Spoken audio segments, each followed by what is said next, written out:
اعوذ باللہ من الشیطان الرجیم بسم اللہ الرحمن الرحیم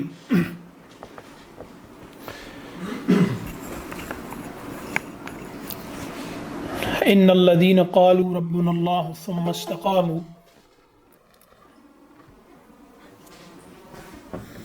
تتنزل علیہم الملائکۃ الا تخافوا ولا تحزنوا وابشروا بالجنۃ التی کنتم توعدون۔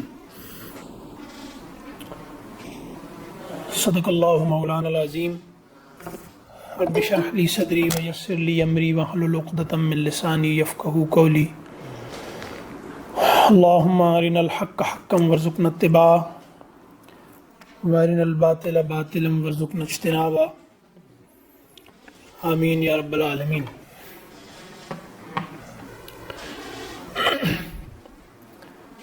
سورہ حامیم السجدہ آپ لوگوں نے ڈھونڈی ہوگی، میرا خیال ہے کئی لوگوں نے،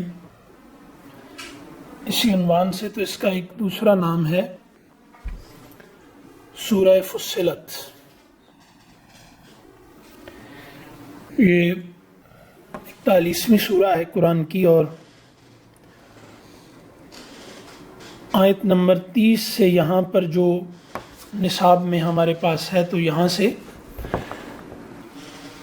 آیت نمبر 30 سے آغاز ہوتا ہے۔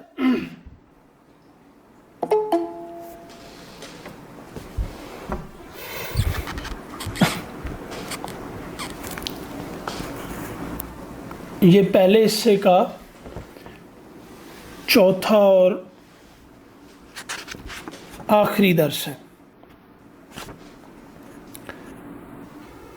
اس میں آج میں ترجمہ کر دیتا ہوں اس کا پہلے۔ ان الذین قالوا ربنا اللہ، جنہوں نے کہا رب ہمارا اللہ ہے، ثم استقاموا، پھر اس کہنے پر قائم رہے، تتنزل علیہم الملائکہ، ان پر اترتے ہیں فرشتے، ان لا تخافوا، کہ تم مت ڈرو، ولا تحزنوا، اور نہ غم کھاؤ، وابشروا بالجنہ، اور خوشخبری سنو اس بہشت کی، التی کنتم توعدون، جس کا تم سے وعدہ تھا۔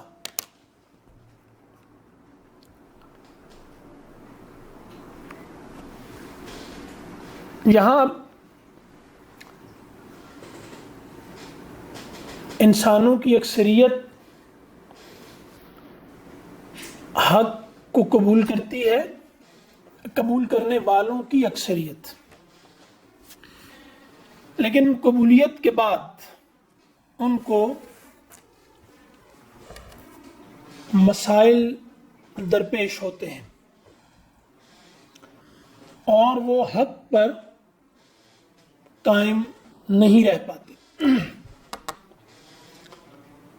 یہی کہا گیا کہ لوگ اللہ پر ایمان لاتے ہیں، لیکن اکثریت اس کے ساتھ شرک کرتی ہے۔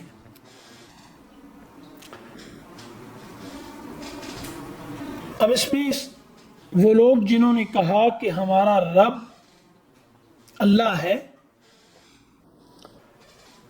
اور پھر وہ اس پر قائم رہے، اس کا ایک مطلب یہ ہے کہ انہوں نے شرک نہیں کیا اللہ کے ساتھ، اور یہ قائم رہے کا مطلب ہے کہ انہیں اس پر موت آئی۔ دوسرا یہ کہ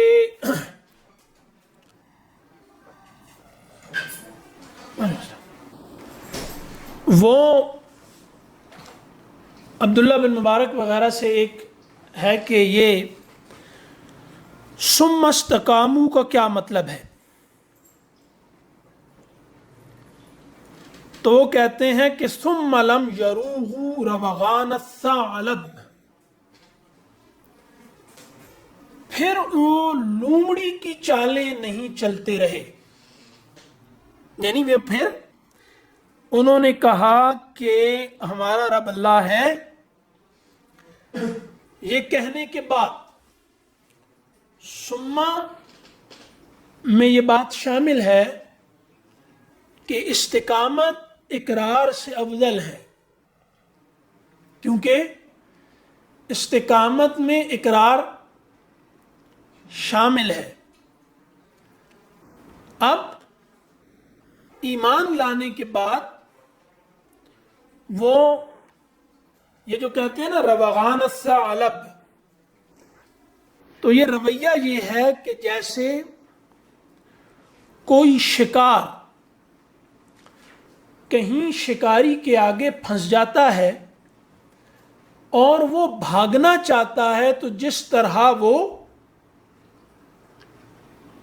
دھوکہ دے کر نکلنے کے چکر میں ہوتا ہے، ڈاج کرنے کے شکاری کو، تو وہ ایمان لانے کے بعد یہ نہیں سمجھتے کہ وہ پھنس گئے ہیں۔ ان الذین قالوا ربنا اللہ ثم استقاموا، کہ انہوں نے کہا ہمارا رب اللہ ہے، اور پھر وہ اس طرف نہیں گئے کہ جیسے ہم پھنس گئے ہیں یہ کہہ کر۔ اب ہم کیا کریں؟ تو روغان الثعلب کیا ہے کہ میں تو پھنس گیا ہوں، لیکن اپنی اولاد کو نہیں پھنسنے دوں گا اس میں۔ تو اب جیسے شکاری، جب کوئی بھی شکاری جب شکار کرتا ہے تو شکار جیسے بچ کر نکلنا چاہتا ہے، خوف سے، ڈر کر وہ بھاگتا ہے اس سچویشن سے،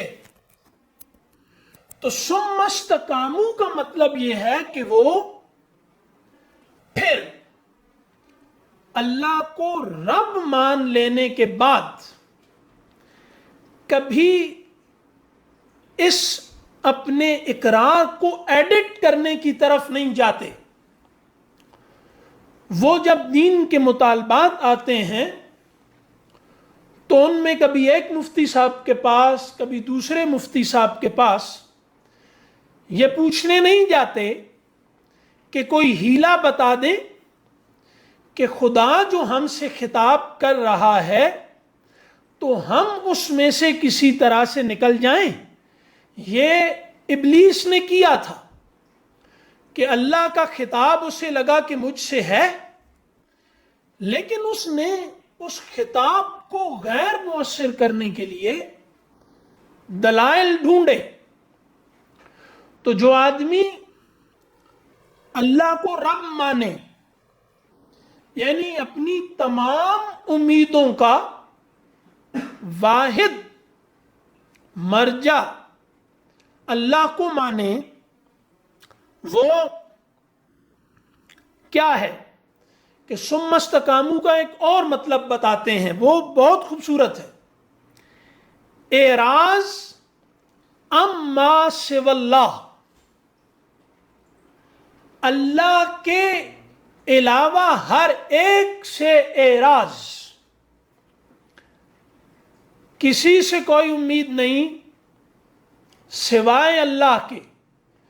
جو رب مان لے کسی کو تو وہ اپنی تمام ضروریات اس سے وابستہ کر لیتا ہے، اور وہ پھر کسی اور کی طرف ان ضروریات کی تکمیل کے لیے نہیں دیکھتا، وہ کسی اور کی طرف دیکھتا ہے ان کی ضرورتوں کو پورا کرنے کے لیے، نہ کہ وہ اس نظر سے دنیا کو دیکھتا ہے کہ میری کوئی ضرورت یہ ایسا بھی نہیں ہے. اعراض اما سوی اللہ میں یہ بات موجود ہے کہ وہ یہ بھی نہیں دیکھتا رہتا کہ اللہ نے میری ضرورت کو پورا کرنے کے لیے اس دنیا میں کس کو متعین کیا ہے. اعراض دو ہیں، ایک اللہ سے، ایک مخلوق سے، کہ مخلوق کو دیکھا اندیکھا کر دینا کہ ہاں یہ، یعنی یہ نہیں کہنا مخلوق کو کہ یہ میری ضرورت پوری نہیں کر سکتی، یہ گھمنڈ ہے، یہ تکبر ہے، یعنی دنیا کی احتیاج کا انکار تکبر ہے کہ مجھے کسی کی ضرورت نہیں ہے. اس کی نہیں اجازت. پھر اللہ ضرورت پیدا کر دیتا ہے کہ تم جو کہتے ہو کہ مجھے کسی کی ضرورت نہیں، تو اب دیکھو ضرورتیں دنیا میں، یہ کہنا کہ مجھے کسی کی ضرورت نہیں ہے اس کی اجازت نہیں ہے، لیکن اپنی ضرورتوں کی تکمیل کے لیے اللہ کی طرف دیکھنا ہے، یعنی اعراض اما سوی اللہ. اگلی بات کیا ہے؟ تموا علی ذالک، وہ تمام ہو گئے اسی پر. ان کی زندگی، ظاہر ہے کہ جب آپ کہتے ہیں کہ میں اللہ سے امید رکھتا ہوں ساری، تو آپ کو قدم قدم پر امتحانات آئیں گے نا، آتے ہیں.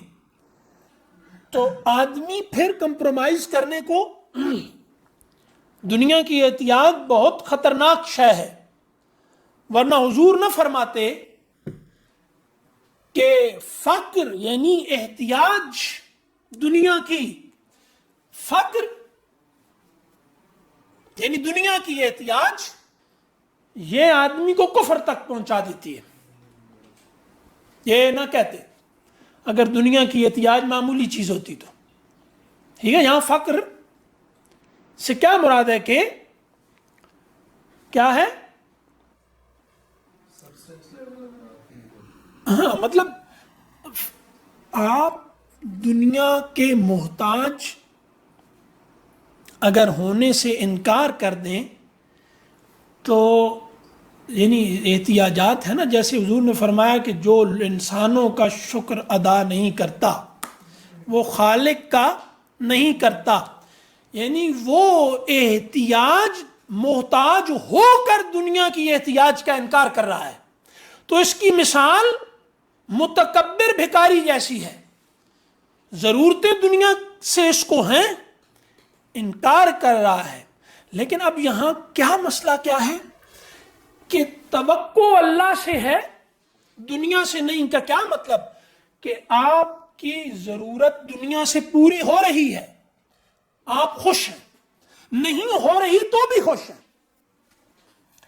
جو دنیا کو یعنی اپنا مان لیتا ہے کفیل، وہ تو دنیا جب تک اس کو دیتی رہتی ہے وہ بہت خوش رہتا ہے، لیکن دنیا جب نہیں دیتی تو وہ دنیا کے پھر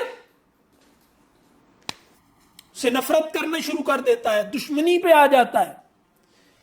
تو اب دیکھیں حضور صلی اللہ علیہ وسلم نے فرمایا کہ کیا ہے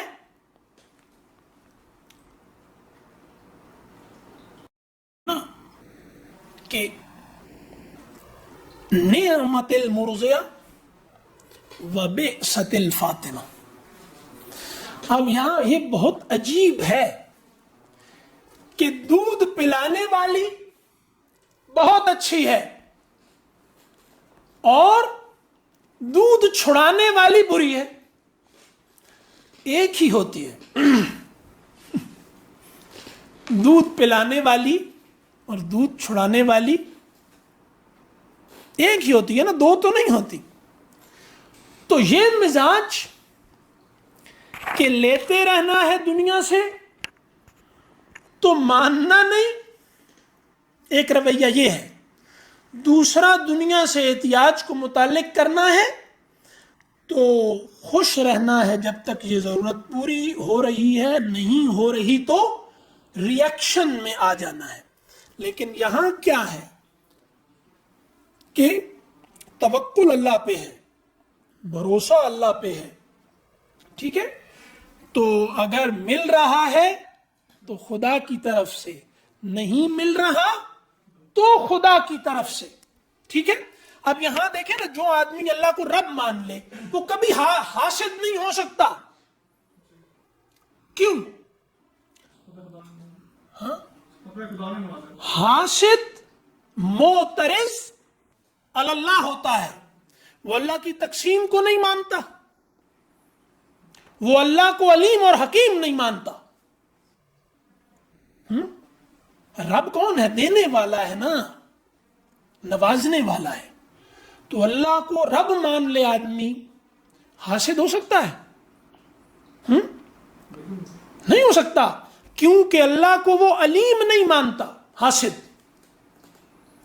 اللہ کو حکیم نہیں مانتا حاسد۔ وہ ایک رویہ ہے، یعنی ناشکری کیا ہے؟ یعنی ان الذین قالوا ربنا اللہ، نے کہا کہ اللہ رب ہے، یعنی دینے والا ہے، پالنے والا ہے، حفاظت کرنے والا ہے، پھر اس پر ڈٹ گئے تو وہ اب کبھی ناشکرا ہو سکتا ہے۔ اب ناشکری اور حسد کا کیا تعلق ہے؟ اللہ کی طرف رخ کیا جائے نا تو آدمی ناشکرا ہوتا ہے، اور لوگوں کی طرف رخ کرے تو وہی حاسد ہوتا ہے۔ وہ ناشکرا اللہ کو علیم نہیں مانتا، ناشکرا اللہ کو حکیم نہیں مانتا، حاسد اللہ کو علیم نہیں مانتا، حاسد اللہ کو حکیم نہیں مانتا، تو حسد کے ساتھ اللہ کو رب ماننا یہ کیسے جڑ سکتا ہے؟ اور ایک اور بات بھی اس میں ہے کہ جیسے کہا گیا نا کہ یہ حاسد اور جادوگر، یہ دونوں بھی ایک نفسیات کے ہوتے ہیں۔ یعنی جو آیا نا کہ سورہ فلق میں پچھلی آیت میں جادوگرنیوں سے پناہ ہے، اگلی میں حاسدوں سے پناہ ہے، ٹھیک ہے؟ یہ دونوں، یعنی جادوگر بدترین حاسد ہوتا ہے، وہ حسد کی آپ ہر جگہ دیکھ لیں، یہاں آپ کو جادو ملے گا، وہاں بدترین حسد ملے گا۔ ہاں، جادوگر اور حاسد میں ایک فرق ہے، وہی نا اس میں ایک فرق ہے۔ حاسد ضروری نہیں ہے کہ اپنے حسد کو عمل میں لے آئے، جادوگر اپنے حسد کو عمل میں لے آتا ہے۔ یعنی وہ جو جس طرح کے لوگ ہیں وہ کیا ہیں؟ کن دو میں محبت کیوں ہے؟ اس کا کاروبار کیوں چل رہا ہے؟ ٹھیک ہے، اس کی فلاں جگہ شادی کیوں ہونے لگی ہے؟ اس کو یہ نوکری کیوں مل گئی؟ میں بیمار ہوں، یہ ٹھیک کیسے ہو گیا؟ تو ان الذین قالوا ربنا اللہ ثم استقاموا، پھر اب یہ جو ہے نا کہ حاسد کی تمام نیکیاں اس طرح سے برباد ہو جاتی ہیں جیسے سوکھی لکڑیاں آگ کے سامنے۔ کیا مطلب ہے؟ نیکی ہے اللہ کو ماننے کے بعد عمل اس کے لیے کرنا۔ حاسد اللہ کو نہ علیم مانتا ہے نہ حکیم مانتا ہے، تو وہ اللہ کو مانتا ہی نہیں۔ یعنی آپ اللہ کی صفات کا اتنی بڑی کا انکار کر دیں تو آپ کسے مان رہے ہیں؟ کسے مان رہے ہیں؟ تو نیکی کیا ہوئی؟ سب نیکیاں گئیں۔ حاسد کی ہر نیکی کیوں برباد ہے؟ کہ اتنی بڑی اللہ کی صفات پر وہ، ہاں، دونوں مجرم ہیں۔ جو یہ چاہے کہ مجھ سے حسد کیا جائے مجرم ہے، وہ شیطان کا مددگار ہے اپنے بھائیوں کے خلاف. یعنی ایمان والوں کو سب سے بڑا چیلنج جو درپیش ہوتا ہے وہ یہ ہے حسد کی نفسیات. یہود کیوں نہیں ایمان لائے؟ اہل کتاب کیوں نہیں ایمان لائے؟ وہ اللہ کی تقسیم پہ راضی نہیں تھے. اللہ نے کہا یہ میں نے دیا ہے، جس کو چاہوں دوں.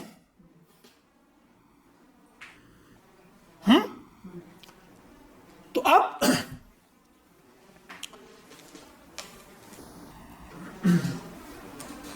کیا کہہ رہا تھا میں؟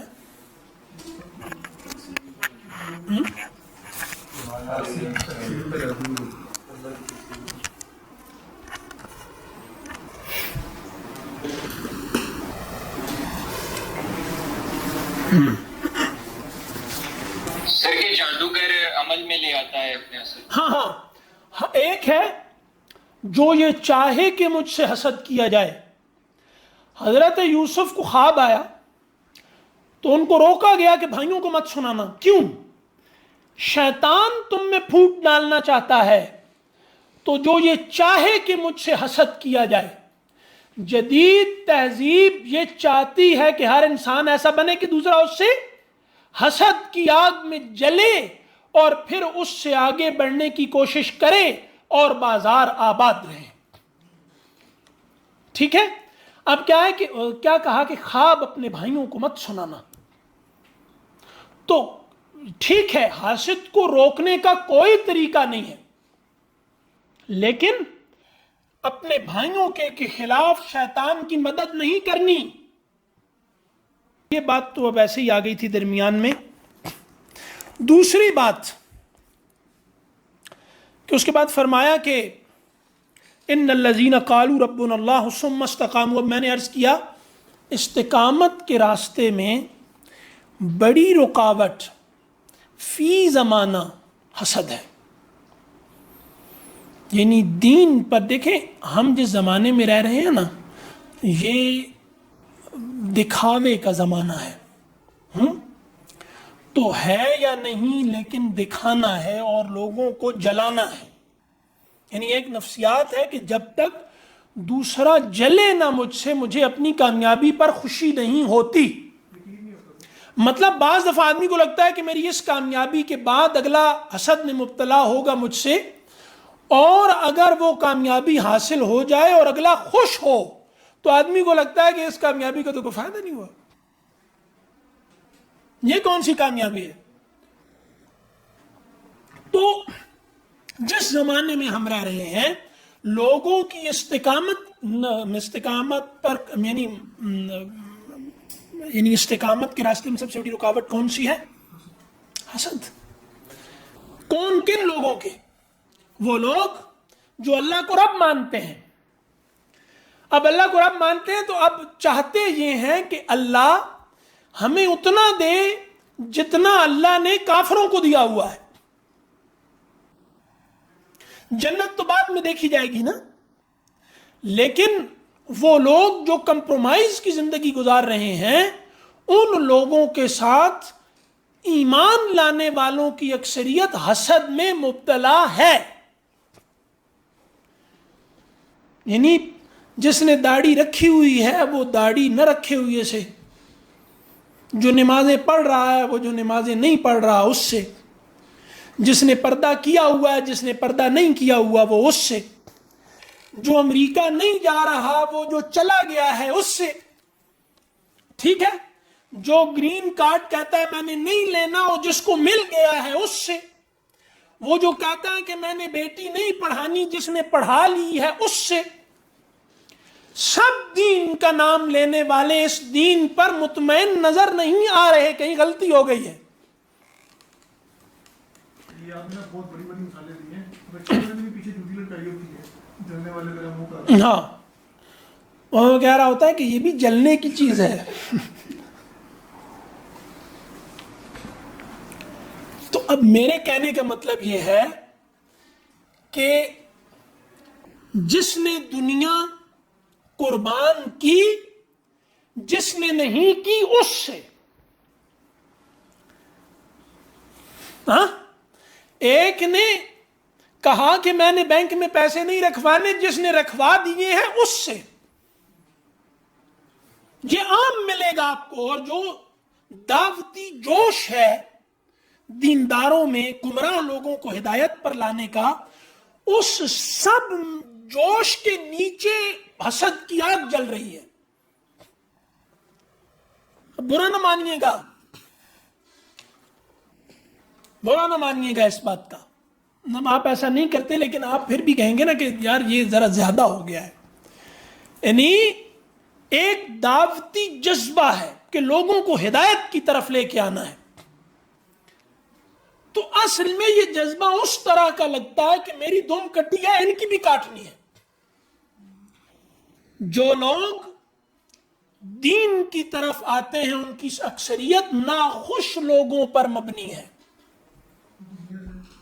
دنیا کو یعنی ظاہر ہے کہ وہ ناخوش ہیں اپنے فیصلوں پر. یعنی 5 سال پہلے، 10 سال پہلے، 2 سال پہلے، سال پہلے ایک فیصلہ کیا اور تھوڑے عرصے کے بعد اس فیصلے پر پچھتاوا شروع ہو جاتا ہے. یہ جو کہا ان الذین قالوا ربنا اللہ ثم استقاموا، کیوں کہا ہے؟ اللہ کو رب مان لینے کے بعد کچھ مشکل آتی ہوگی تو کہا نہ ثم استقاموا. یہ فیصلہ واپس لینے کا خیال آتا ہوگا تو کہا نہ ثم استقاموا. وہ جگہ موقف چھوڑنے کا ارادہ آدمی باہر یا اندر سے کرتا ہوگا تو کہا نہ ثم استقاموا. ورنہ کیوں کہہ دیا ثم استقاموا؟ ٹھیک ہے. تو ہوتا کیا ہے؟ آدمی اپنے فیصلے کو بدلنے کی طرف جاتا ہے. ہمیں نہیں پتا ماضی کا، فی زمانہ دیکھیں ایک عام بات ہے کہ جو فیصلہ اللہ کو سامنے رکھ کے کیا، اس فیصلے کو واپس لینے کی وجہ اللہ ہی ہونا چاہیے. اور بہت سارے لوگ یہ فیصلے واپس لیتے ہیں. یعنی ایک فیصلہ اللہ کے لیے کیا، جوش آ گیا، ایک جوش آیا نا، ان کو بعض دفعہ روکنا پڑتا ہے کہ بھائی 1 منٹ، بہت جوش میں ہو لیکن ذرا ٹھہرو، ذرا صبر کرو، چند دن دیکھتے رہو اپنے آپ کو، بعد میں کہیں ایسا نہ ہو کہ پچھتاؤ اور بڑے مسائل کا شکار ہو جاؤ. تو بہت جوش میں ہوتے ہیں، ٹھیک ہے، وہ فیصلہ کرتے ہیں. تھوڑے عرصے کے بعد اس فیصلے پر قائم رہنا مشکل لگنے لگتا ہے اور لوگ کوئی نہ کوئی جواز ڈھونڈ کے کہ اس میں فلاں حدیث کی سپورٹ بھی ہے، فلاں مفتی صاحب کہہ رہے تھے، فلاں جو ہے وہ غامدی صاحب نے کہا ہے، اس میں گنجائش نکلتی ہے، نکلتی ہوگی. لیکن آپ یہ جو فیصلہ واپس لے رہے ہیں، سچے دل سے پوچھئے یہ کیا اللہ کے لیے تھا، واپس بھی اللہ کے لیے لے رہے ہو، یا واپس لینے کی وجہ دنیا ہے؟ تو دنیا اللہ کے لیے کیے ہوئے فیصلے پر اثر انداز ہو رہی ہے. ہاں، تو اس کا کریدیں گے نا اندر سے سبب، کوئی حسد نکلے گا کہ یہ آدمی اپنے اس فیصلے کو بدلنے پہ کیوں آیا ہے. وہ شناخت نہیں کر پا رہا اپنے اس مسئلے کو، وہ ارد گرد کے ماحول میں سروائیو نہیں کر سکا اس کے دباؤ کی وجہ سے. وہ اسی طرح کا لائف سٹائل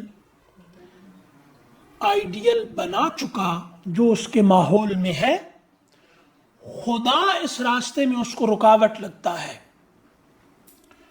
ٹھیک ہے، اس نے کہا کہ فلاں شیئر نہیں خریدنا، اس نے نہیں خریدا، دوسرے نے خرید لیا اور 50 لاکھ روپے 2 ہفتوں میں کما لیا. کچھ تو ہوگا نا دل میں. تو آہستہ آہستہ کیا ہوتا ہے؟ دنیا بڑا امتحان کیوں ہے؟ کیونکہ ایمان والے دنیا والوں کے مقابلے میں، یعنی دنیا دار جو ہیں ان کے مقابلے میں ایک جگہ پھنس جاتے ہیں. وہ دنیا کی کشش میں پھنستے ہیں جو دنیا داروں کے پاس ہوتی ہے. قدم قدم پر قرآن کو، صفحے صفحے پر قرآن کو دیکھیے. نبیوں تک کو کہا کہ ان کی طرف نہیں دیکھنا. تو نبیوں میں تو نہیں ہوتا، لیکن مسئلہ کیا ہے؟ وہ کشش ہے، اس زینت میں کشش ہے. یہ کشش امتحان ہے. امتحان کا مطلب کیا ہے؟ یہ کمپرومائز پر مجبور کرتی ہے. ٹھیک ہے. اب اس کے بعد کیا ہوا؟ ثم استقاموا. اب ایک بات ہے، تتنزل علیہم الملائکہ. اللہ اپنے ماننے والوں کو بے یار و مددگار نہیں چھوڑتا. لیکن یہ بھی کہا ہے اللہ نے کہ تم کیا سمجھتے ہو کہ تم نے کہہ دیا کہ ہمارا اللہ کو مان لیا تو تم بس چھوڑ دیے جاؤ گے، تمہیں آزمایا نہیں جائے گا. تو پہلے ایک بات ثابت کرنی پڑتی ہے، تھوڑا سا جمنا پڑتا ہے. اس کے بعد اس دنیا میں بھی ہوتا ہے یہ. اللہ نہیں چھوڑتا بے یار و مددگار. یعنی یہ اہل علم کہتے ہیں کہ یہ نہیں ہو سکتا کہ اللہ اپنے تعلق کا کل نتیجہ آخرت پر رکھے. ایسا نہیں ہوتا. تو کیا ہے؟ ثم استقاموا. استقامت کے سین میں مبالغہ ہے، قیام میں، ہے نا؟ کہ نہیں، یہاں سے اب دنیا بلا رہی ہے کہ میں مدد کرتی ہوں تمہاری، چھوڑ دو. خدا سے تمہیں کیا ملا ہے؟ بہت خدا خدا کرتے ہو، تمہیں خدا نے کیا دیا ہے؟ آئندہ تمہیں خدا سے کیا ملے گا؟ ہم دیکھو، ہم تمہیں دیں گے. تم نے بہت عرصہ خدا خدا کر کے عزت حاصل کر لی، بہت ہے، اب ہم تمہاری مدد کریں گے، ہم تمہیں دیں گے. تو آدمی اگر پھر بھی ڈٹ جائے تو پھر کیا ہوتا ہے؟ آپ سوچیں کہ جو بڑی بڑی ہماری تاریخ میں مثالیں موجود ہیں، بہت بڑی بڑی، یہ مثالیں صرف انسانی کوشش سے ممکن تھی استقامت کی. جو قائم رہنا چاہتا ہے، یعنی جو کہا نا کہ جس نے طاغوت کا انکار کیا اور وہ اللہ کی، اس نے کڑے کو تھام لیا، اب یہ کڑا نہیں ٹوٹے گا. تو یہ جو کڑے کو اس نے تھام لیا ہے، یہ استقامت ہے. ایک دفعہ آدمی کھڑا رہنے کی نیت کر لے. وہ آپ صلی اللہ علیہ وسلم کو نہیں دیا گیا لالچ؟ دیا گیا کہ نہیں؟ یہ جب نبیوں کو دی جاتی ہے تو باقی پیچھے کون ہے؟ انہوں نے کہا ہاتھ رکھ، چاند رکھ دو اور سورج رکھ دو، کل اپنی زندگی کے تمام خدا میرے ہاتھ پہ رکھ دو. یعنی تمہاری کل حیات کے کفیل ہیں دن رات کے، وہ میرے حوالے کر دو. پھر بھی نہیں. پھر کیا ہوتا ہے؟ پھر یہ ہے تتنزل علیہم الملائکہ. سچے آدمی کو، صرف سچے آدمی کو اللہ گرنے نہیں دیتا. صرف سچائی چاہیے. اگر آدمی سچے دل سے کھڑا ہو جائے اللہ کے لیے، اب یہ اللہ کے ذمہ ہے کہ اللہ اس کو گرنے نہیں دے گا. یہ اللہ کی غیرت کا مسئلہ ہے. یعنی اللہ کا نام لے کر سچے دل سے آدمی کھڑا ہو اور وہ گر جائے، نہیں. ایک حضرت حسین اٹھے تھے، ایک بنی امیہ تاریخ کی طاقتور ترین حکومتوں میں سے ایک تھی، اور ایک اٹھے حضرت حسین اور گر اٹھے کس لیے تھے؟ ان کی حکومت کو گرانے کے لیے، بنی امیہ کی حکومت کو گرانے کے لیے اٹھے تھے۔ حضرت حسین کا خون زمین پہ گرا اور بنی امیہ کی حکومت جو مشرق سے مغرب تک پھیلی ہوئی تھی، ادھر سے حسین کا خون زمین پہ گرا، ادھر سے وہ اتنی بڑی سلطنت بھاپ بن کر زمین سے اڑ گئی، اتنی بڑی سلطنت۔ ایک بندہ اٹھا، صرف سمجھا گیا کہ یہ بیار و مددگار ہے، اس کو ختم کر دیں گے، قصہ ختم ہو جائے گا۔ اس کے بعد بنی امیہ فنا ہو گئے۔ حضرت حسین کی شہادت کی وجہ سے ہوا ہے۔ اللہ کبھی اپنے ساتھیوں کو ناکام نہیں ہونے دیتا، لیکن اس کی اپنی تدبیر کیا ہے یہ ایک الگ مسئلہ ہے۔ اس نے میرے اصولوں پر فتح اور شکست کے جو ہے نا فیصلے نہیں کرنے۔ اب اس کے بعد وہ فرشتے کیوں نازل ہوتے ہیں؟ آدمی کے ہر زمانے میں دو مسئلے رہے ہیں، ایک ہی مسئلہ ہے وہ سب سے بڑا، وہ ہے غم۔ آدمی کا سب سے بڑا مسئلہ کیا ہے؟ غم۔ غم کیا ہوتا ہے؟ جو اس کے شعور اور وجود دونوں میں اندھیرا کر دے، نہ اسے سمجھ آئے کہ کیا کرنا ہے، نہ اس سے کچھ ہو، یعنی اس کے سمجھ میں بھی نہ آئے کیا کروں، اور وہ کچھ کر بھی نہ سکے، جسم بھی ساتھ چھوڑ جائے، ذہن بھی ساتھ چھوڑ جائے، اندھیرا چھا جائے اس کے شعور اور وجود پر۔ یہ سب سے بڑا مسئلہ ہے آدمی کا، غم۔ غم کیا ہے؟ غم آدمی کا مایوسی بھی ذریعہ، مایوسی بھی تھوڑی سی ڈیپینڈ شعور اور وجود پر۔ ابھی کرتے ہیں۔ سب سے بڑا مسئلہ ہے کیا؟ اندھیرا چھا جانا۔ غم کیا ہے؟ اندھیرا ہے۔ اور یہ اندر پہلے سورج غروب ہوتا ہے، باہر بعد میں ہوتا ہے، وہ اثر آتا ہے اس کے پورے نظام پر۔ اب اس کے دو حصے ہیں۔ غم ہی کا ایک حصہ ہے خوف، غم ہی کا دوسرا حصہ ہے حزن، یعنی مکروہ کی توقع خوف ہے، یعنی خوف جو اسے اندر باہر سے مفلوج کر دے، کہ مکروہ ناپسندیدہ ہوگا، ہونے والا خوف ہے۔ مکروہ کی توقع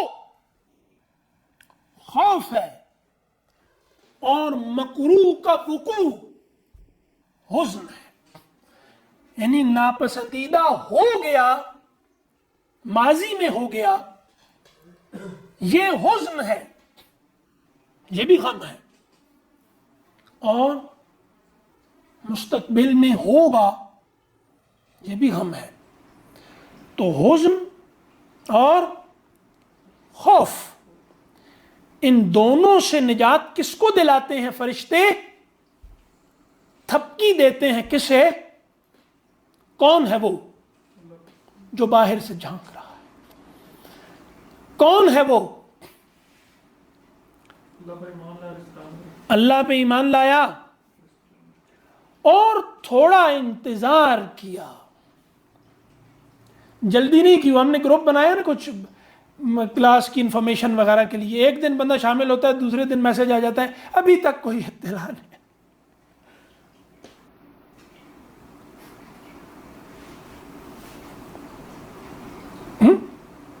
تو اب کیا ہے کہ انتظار کی عادت ہم کو نہیں رہی، یہ میرا بڑا نقصان ہو گیا ہے.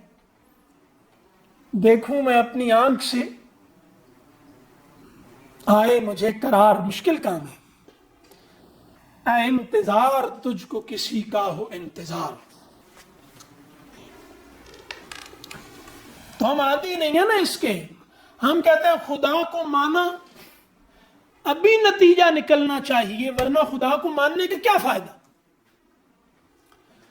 تو خدا کو ماننے کے بعد اپنی جتنی ہمت ہے، اللہ کسی نفس کو تکلیف نہیں دیتا. اللہ کی قسم، اللہ کسی نفس کو تکلیف نہیں دیتا اس کی ہمت سے بڑھ کر. لیکن اپنی پوری ہمت کے ساتھ کھڑے تو رہو، کھڑے رہو. بس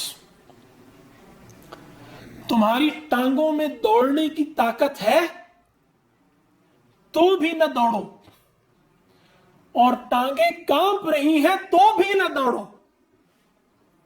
دونوں لوگ نہیں دوڑتے نا.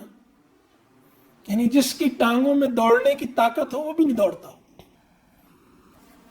اور جس کی ٹانگیں کانپ رہی ہوں وہ بھی نہیں دوڑتا. تو دوڑنا نہیں ہے، کھڑے رہو. اللہ آئے گا، یہ اللہ کا وعدہ ہے. لیکن یہ کہتا ہے کہ جیسا میرے بارے میں گمان کرو گے نا، تم یقین کیا، یہ ہے ان الذین قالوا ربنا اللہ ثم استقاموا، پھر وہ حالت یقین میں رہے، ثم استقاموا، کہ میں اپنے بندے کے گمان کے مطابق ہوں. وہ میرے بارے میں یہ سوچے کہ پتہ نہیں اللہ نے کہا تو ہے، اب پتہ نہیں آئے گا کہ نہیں. اللہ نہیں آتا.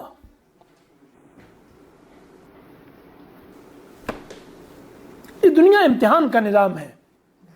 لیکن اگر اس کو یہ ہو کہ اللہ آئے گا. اچھا اس میں ایک اور بات ہے ثم استقاموا میں، وہ یہ سب نہ کوئی صوفیانہ باتیں نہیں ہیں، وہ شریعت پر عامل رہے.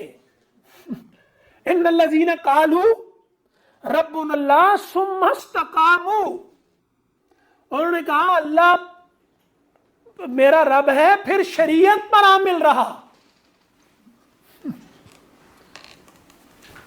ٹھیک ہے، گناہ سے پرہیز. ثم استقاموا کا کیا مطلب ہے؟ گناہ سے پرہیز نہ ہو، گناہ چھوڑنے کی نیت نہ ہو، اپنی تنہائی کو ٹھیک کرنے کی نیت نہ ہو. ثم استقاموا کا ہے مطلب وہ جو ہے، وہ جو تنہائی میں ثابت قدم نہیں ہے، وہ اسے استقامت نصیب ہو سکتی؟ نہیں ہو سکتی. تو اب ایک آدمی پرہیز نہ کرے، ٹھیک ہے، اب ڈاکٹر سے دوائی لیں. اب ایک نا جو ماڈرن فلسفہ ہے نا میڈیسن کا، یہ بہت ٹرکی ہے. اب یہ بات شاید ہم اس طرح کی اسٹڈی کے عادی ہو جائیں. جب تک ہم اس طرح کی اسٹڈی کے عادی نہیں ہوں گے، ہم مغرب کا مقابلہ نہیں کر سکتے. وہ اسٹڈی کیا ہے؟ وہ اس طرح ہے، مطلب کہ جو میڈیسن ہے اس کا نفسیات پہ کیا اثر پڑا ہے. یعنی بغیر پرہیز کے دوائی کھائے جاؤ، اس کا ابھی ہنسیے گا نہیں، تھوڑا سا غور کیجیے گا. اس کا لازمی نتیجہ یہ نکلتا ہے کہ گناہوں کے ساتھ نیکیاں کیے جاؤ، توبہ کے بغیر گناہ، توبہ کے ساتھ گناہ بھی کیے جاؤ. اللہ بخشنے والا مہربان ہے.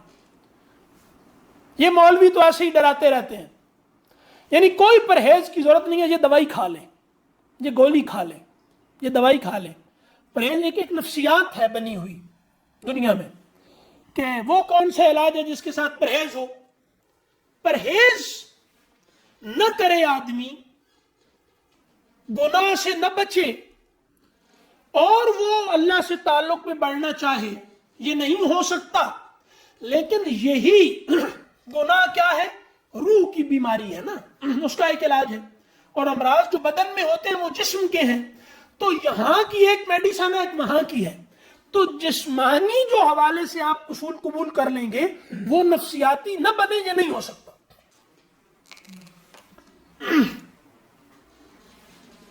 یعنی گناہ سے بچو. یہ بات اب سننے کو کوئی تیار نہیں ہے. میں نیکیاں بتائیں, اچھی اچھی باتیں کریں.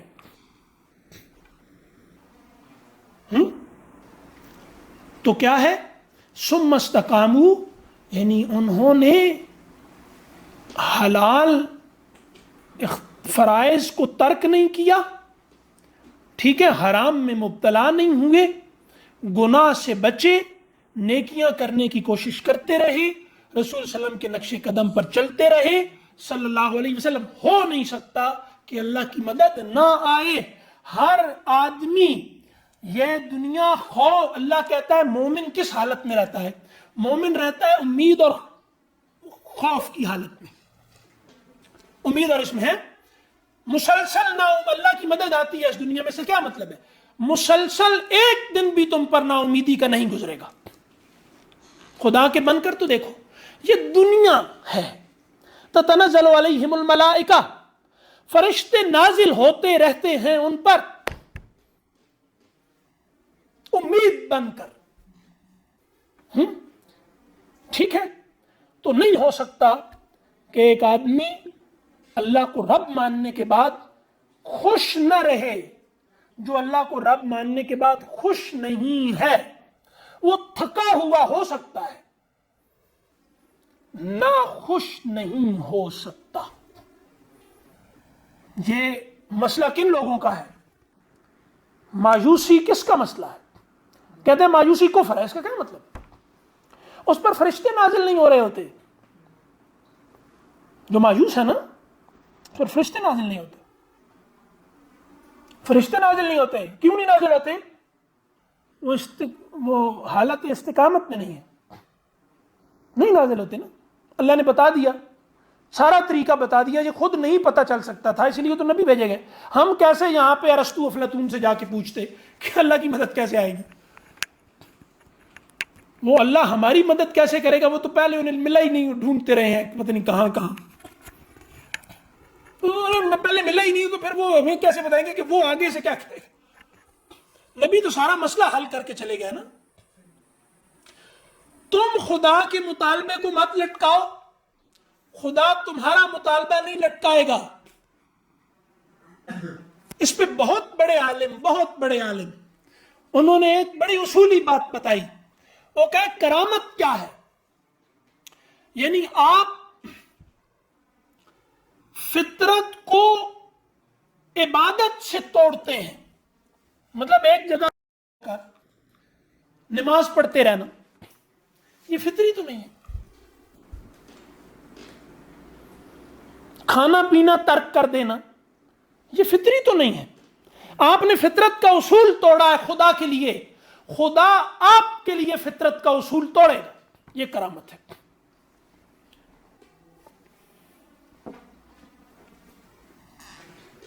سادہ بات ہے. سارے کام چھوڑ چھاڑ کے نماز کے لیے کھڑے ہو گئے, یہ فطری عمل ہے.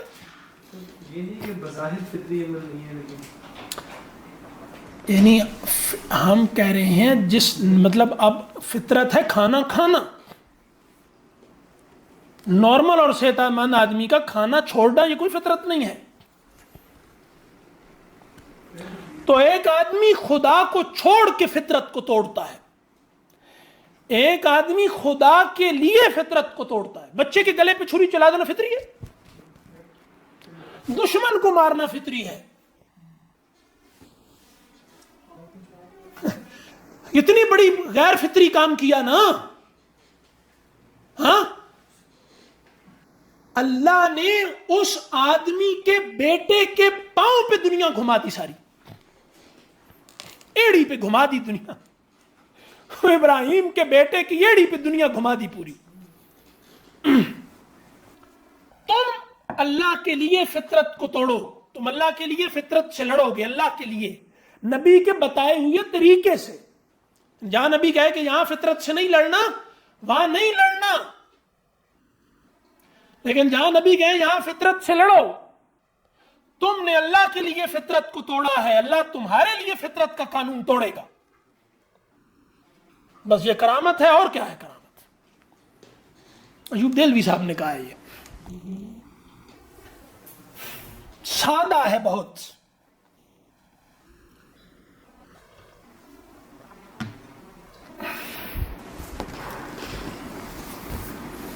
ٹھیک ہے, یہ ہے تتنزل علیہم الملائکہ. اور آگے اللہ تخافوا ولا تحزنوا. خوشی کب حاصل ہوتی ہے؟ جب آدمی مستقبل اور ماضی سے نچنت ہو جائے. جو حال میں ہے وہ خوش ہے, حال میں ہے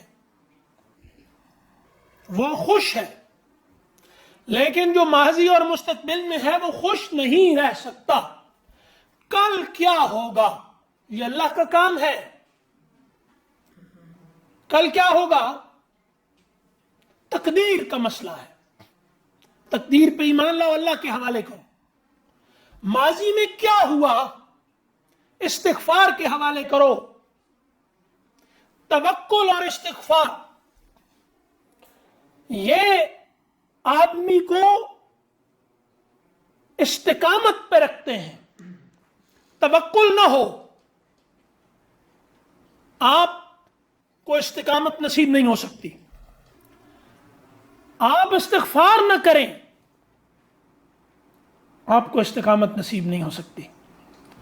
اب مسئلہ کیا ہے کہ اب کیا کرنا ہے, یہ میں نے کرنا ہے ادھر حال میں.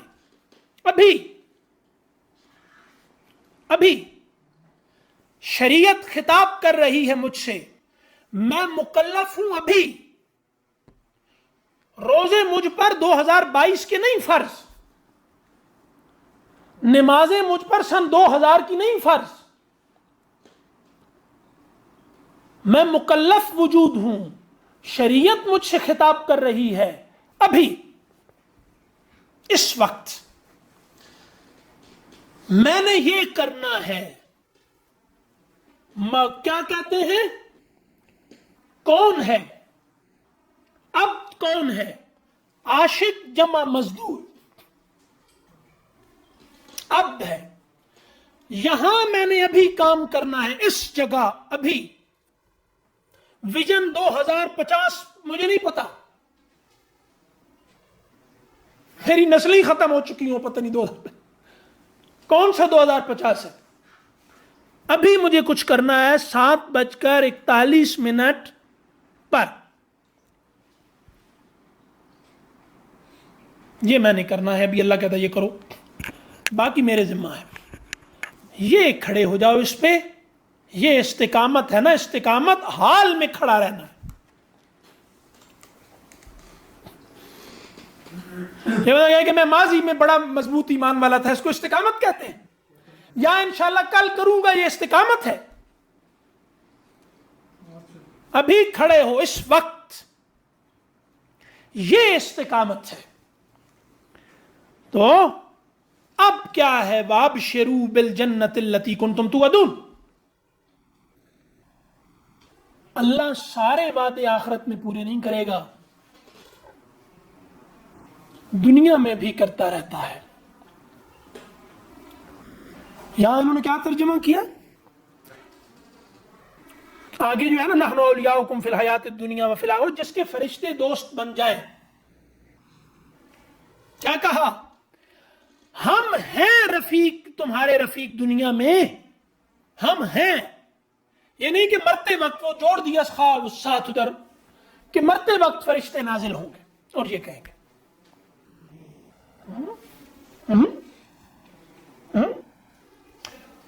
تتنزل علیہم, اترتے ہیں ان پر فرشتے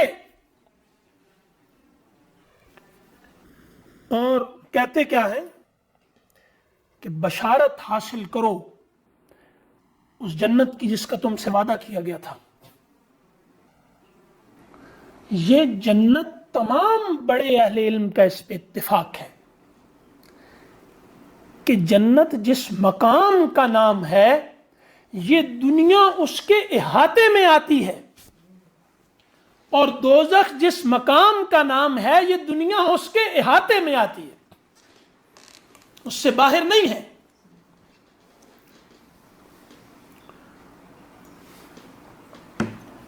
مایوسی اور جو اس سوچ کے ساتھ وہ نہیں،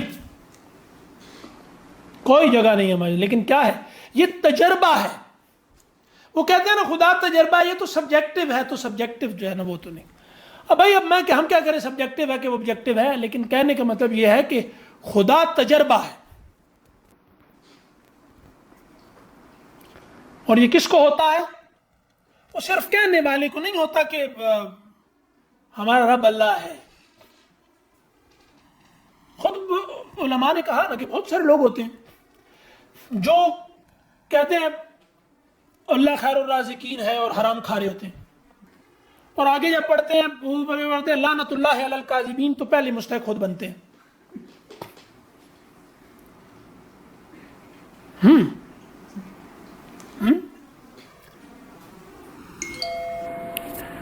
کیا ہے التی کنتم توعدون؟ تو یہ وعدہ کس نے کیا ہے؟ یہ وعدہ اس نے کیا جو وعدوں کے بارے میں پوچھے گا. تو اس وعدے، یہ وعدہ ہے اللہ کا، یعنی اللہ نے اپنے اوپر اس کو لازم کیا ہے.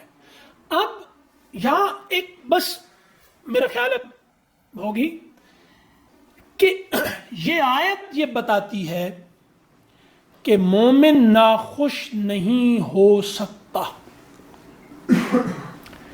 یہ ممکن ہی نہیں ہے کہ مومن ناخوش ہو، مایوس ہو، اداس ہو سکتا ہے کہ اللہ سے کب ملاقات ہوگی. یہ ہو سکتا ہے، لیکن یہ نہیں ہو سکتا کہ وہ خوف میں مبتلا ہو، حزن میں مبتلا ہو، جس کے دل پر فرشتے اتر کے تھپکیاں دیں، جس کے دل کو سنبھالنے اللہ فرشتے اتارے. وہ کیسے ممکن ہے کہ ناخوش ہو؟ یہ نہیں ممکن ہو. نہیں، یا پھر یہ قرآن نہیں، یا میں نہیں، یا میں جھوٹا ہوں، یا پھر یہ جس کو میں پڑھ رہا ہوں یہ اللہ کا کلام نہیں. ان الذین قالوا ربنا اللہ ثم استقاموا تتنزل علیہم الملائکہ. ہاں، نور، وہ حسد آیا نا، حسد نار ہے، فرشتے نور ہیں. تتنزل علیہم الملائکہ. اور ویسے جو سب سے بڑے مسائل ہیں نا جن سے نکلنے کی کوشش کرنی چاہیے، جو فرض کفایہ نہیں ہے بھائی، فرض عین ہے. حسد سے اپنے آپ کو پاک کرنے کی کوشش فرض عین ہے.